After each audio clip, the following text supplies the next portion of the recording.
આ તો નવો દિવસ નવા વ્લોગ સાથે કેમ છે મિત્રો, સ્વાગત છે તમારું મારા નવા મિની વ્લોગ. તો રોજની જેમ હું આવી ગયો ચકલાના કુંડામાં પાણી નાખવા. ગુલાબના કુંડામાં પણ પાણી નાખી દીધું. તો આજે જવાનું તો કોલેજ પેપર દેવા, તો હું જાઉં છું પૂરાને લેવા.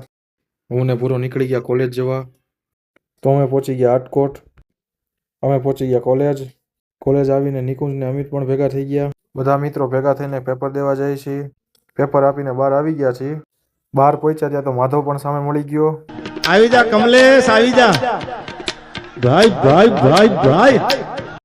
પૂરો વિચારે છે તો આટલો બધો તડકો છે અને હવે કેમ જવું. હા રવિ. તો એ ગરમીની બાકાજીકી બોલાવતા અમે નીકળી ગયા. તો હું ને પૂરો વાતું કરતા કરતા રાજકોટની બહાર નીકળી ગયા. દડવા પહોંચ્યા ત્યાં તો આ જાબાજીઓ ભેગો થઈ ગયો. પૂરાને એના ઘરે મૂકી હું આવી ગયો મારા ઘરે. હું ને મોટા ભાઈ નીકળી ગયા જામનગર જવા માટે. અમે પહોંચી ગયા રાજકોટ. આ આવી ગયા અદનાનભાઈ.